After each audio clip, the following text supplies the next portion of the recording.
Assalamualaikum warahmatullahi wabarakatuh. Pada video kali ini kita akan membahas tentang roadmap penelitian. Lebih tepatnya roadmap penelitian untuk dosen. Nah, apa itu roadmap penelitian?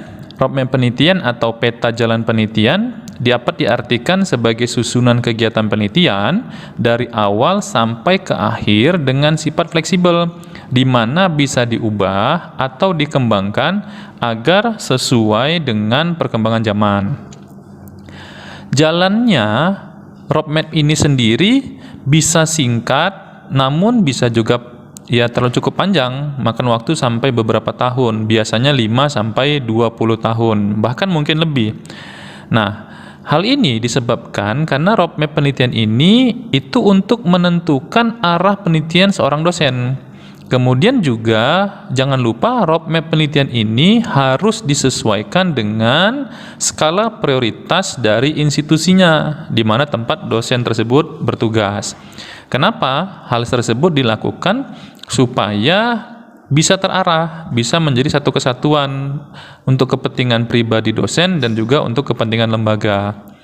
Nah, dengan roadmap penelitian ini, penelitian itu dapat memiliki tujuan yang lebih jelas dan tentunya diharapkan dapat memberikan manfaat yang lebih luas. Pada prinsipnya, penyusunan roadmap penelitian itu ada 3 hal penting. Yang pertama disebut dengan istilah riset dasar atau R&D atau Research and Development.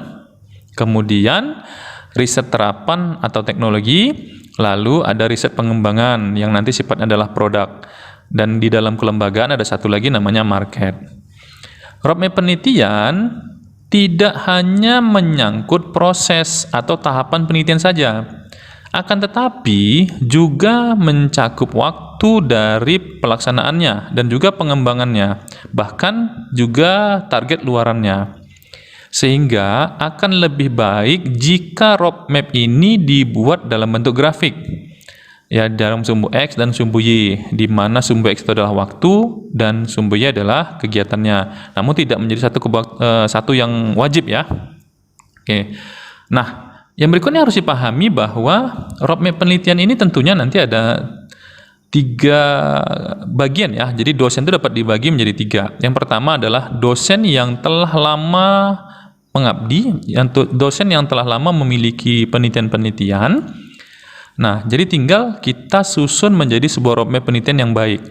Itu yang pertama. Yang kedua adalah dosen yang newbie atau dosen yang baru mengaktifkan dirinya sebagai dosen dalam pelaksanaan tridharma perguruan tinggi. Untuk kasus yang kedua ini mungkin lebih gampang karena memang mulai dari dasar, pelan-pelan digiringlah penelitian tadi menjadi sebuah roadmap yang baik. Nah, yang ketiga adalah dosen yang sudah melakukan penelitian namun tidak teratur. Ya, penelitiannya berdasarkan kondisi yang ada, gap analisis yang ada. Dosen tersebut melaksanakan penelitian apa yang teringat begitu. Oh, kayaknya ini ada masalah di sini, dilaksanakan. Besok ada masalah yang lain, dilaksanakan. Nah, ini yang agak repot nanti dalam membuat roadmap penelitiannya. Maka diaturlah sedemikian rupa supaya penelitian tadi memang betul-betul menjadi sebuah roadmap yang baik. Oke, di sini kita akan ambil contoh. Kita akan membuat roadmap penelitian. Langkah yang pertama untuk dosen yang telah lama mengabdi, kita tinggal buka Google Scholar-nya, lalu di sana kan ada data-data penelitiannya. Kita tinggal lihat, lalu kita klasifikasikan. Nah, kita ambil contoh di sini, kita mulai dari 2016. Di sini kita melihat dosen tersebut ada beberapa penelitian di tahun 2016. Lalu kita ambil satu aja. Kita ambil satu yang kira-kira memang kita harapkan menjadi sebuah roadmap penelitian yang baik. Ya, dalam hal ini kita mengambil publication of the assessment learning outcome stock social media. Nah, di sini kita ambil sebuah judul yang kita harapkan nanti menjadi landasan untuk melaksanakan roadmap penelitian. Ya, state of the art-nya dari sini dia. Lalu di tahun berikutnya di 2017 juga kita lihat di sini ada 5 penelitian di 2017. Pilihlah satu penelitian yang diharapkan menjadi roadmap yang bagus yang berkaitan dengan judul sebelumnya. Nah, di sini kita mengambil the use of rewards in improving self-efficacy. Nah, di sini maka kita akan ambil yang di tahun 2017, ya, penggunaan reward dalam meningkatkan self-efficacy ya. Nah, kalau sebelumnya kan bagaimana tentang assessment learning dengan menggunakan sosial media. Lalu di 2018 juga ada beberapa penelitian, maka kita pilihlah di 2018, ya, dalam hal ini ada 2 judul yang dapat diikut sertakan, yaitu yang pertama Assistant of Parents in the Learning at Home, dan yang kedua adalah Use Edmodo in Improving Self-Efficacy. Jadi ada 2 judul yang dapat dikaitkan menjadi roadmap penelitian. Ya, seperti ini ya. Oke, ada 2 judul. Nah, masih berbicara masalah self-efficacy dan pembelajaran di rumah. Lalu yang berikutnya di 2019, di sini ada 2 judul. Di sini 2019 dia mengarah pada judul Teknologi Application in Education and Learning Process. Nah, ini digunakan untuk membuat roadmap-nya. Selanjutnya di 2020, ya, di 2020 juga ada 3 judul di 2020. Lalu di 2020 kita ambil judulnya adalah Comparison of the Use of Zoom and WhatsApp Application in Online Learning to Self-Efficacy. Nah, kita ambil judul itu sebagai roadmap-nya. Nah, lalu yang berikutnya, yang terakhir adalah di 2021. Di sini ada beberapa judul di 2021. Lalu kita ambil di sini ada 2 judul yang akan kita ambil. Yang pertama adalah model pembelajaran daring dengan pendampingan orang tua, dan judul yang kedua adalah The Influence of Modeling Dewey Tutorial Activities in Improving Self-Efficacy of Elementary Teacher as Universitas Terbuka Student. Nah, jadi ada 2 di sini ya. Ada 2. Nah, kalau kita lihat di sini, perhatikan roadmap-nya.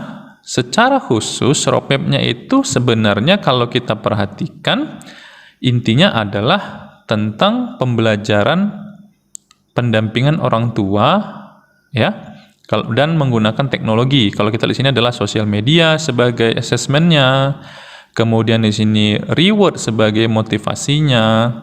Kemudian di 2018 kembali bicara masalah self-efficacy dan tentang pendampingan orang tua di rumah.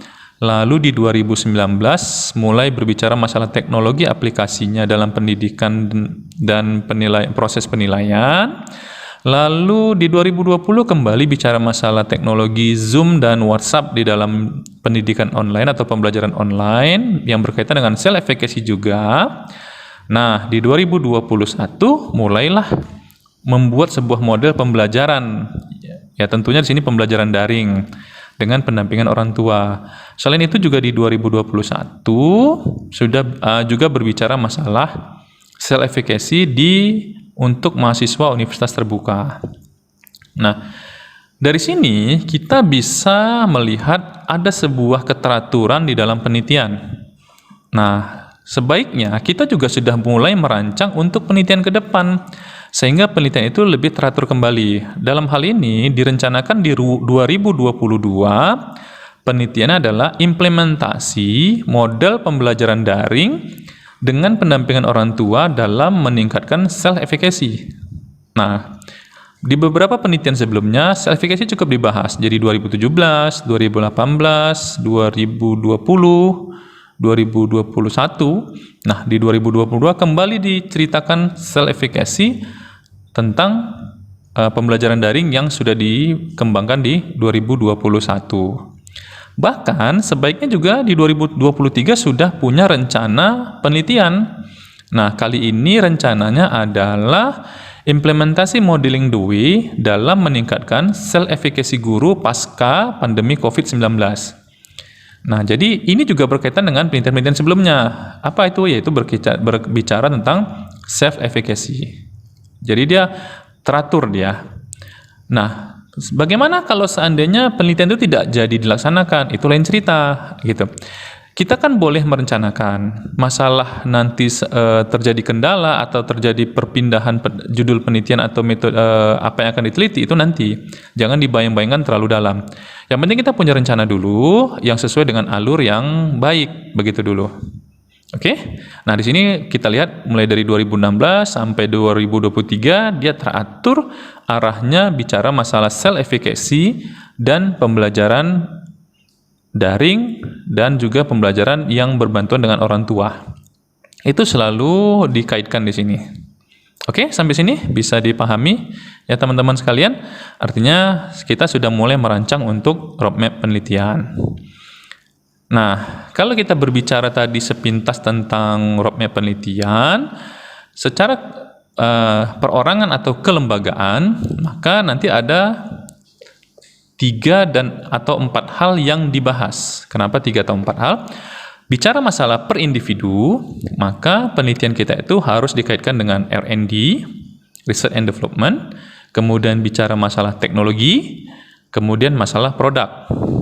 Lalu, untuk bicara kelembagaan, dia akan ditambah satu lagi market. Bagaimana penelitian kita mampu menjadi sebuah produk yang mempunyai nilai jual. Secara pribadi juga boleh, tapi sebaiknya juga dia dikoordinir oleh kelembagaan. Makanya penelitian setiap dosen harus disesuaikan juga dengan roadmap institusi supaya dia sejalan, gitu ya. Nah, kalau kita lihat roadmap yang ada di sini, bagaimana kaitannya dengan keempat hal tersebut? Nah, kita lihat di sini di 2016. 17, 18, 19, dan 20 itu masih berbicara tentang research and development. Masih bicara masalah pengembangan. Ya, masih bicara masalah mencari jati diri. Masih terus kajian. Nah, di 2021 sudah mulai terbitlah sebuah teknologi ya, sebuah teknologi dari hasil kajian-kajian sebelumnya. Begitu dia. Jadi memang dia ritmenya dia harus rapi dan teratur seperti itu. Dan di 2022 diharapkan ada sebuah produk ya, artinya produk tadi diimplementasikan ke masyarakat ya, lalu dilihat hasilnya. Jadi dalam hal ini tidak hanya sebagai kegiatan pengabdian masyarakat, bukan. Tapi penelitian yang ada, model yang ada, yang tercipta teknologi yang sebelumnya di 2021 itu kembali dilakukan penelitian di tahun 2022 dan dilihat bagaimana teknologi tersebut bermanfaat terhadap masyarakat. Ya, produknya gitu. Apakah dia bisa menjadikan sebuah produk? Nah, nanti kalau produk ini bisa baik, maka itu bisa menjadi market. Gitu dia. Bisa dipahami sampai sini? Oke. Baik, nah bagaimana dengan 2023? Kalau kita melihat di 2023, dia kembali mundur menjadi sebuah R&D. Nah, kenapa? Karena ini kembali mencari jati diri. Apakah produk tadi dapat berbicara masalah self efficacy? Nah, mungkin akan di 2024, 25 dan seterusnya produk itu akan dikembangkan menjadi teknologi dan produk kembali. Begitu kira-kira roadmap penelitiannya. Nah, ini bukan yang sempurna, tidak. Namun ini dapat menjadikan satu contoh untuk teman-teman membuat sebuah roadmap penelitian. Artinya, teman-teman sekalian mulai saat ini sudah mulai membuat roadmap penelitian untuk masing-masing pribadi, sehingga kita bisa rancang ke depan arah penelitian kita itu kemana. Ya, sehingga kita tidak lagi meneliti berdasarkan gap-gap yang ada kita temukan di lapangan. Begitu ya. Oke. Mungkin untuk video kali ini kita sampai sini dulu. Mudah-mudahan dapat bermanfaat bagi kita semua. Ya, terima kasih. Assalamualaikum warahmatullahi wabarakatuh.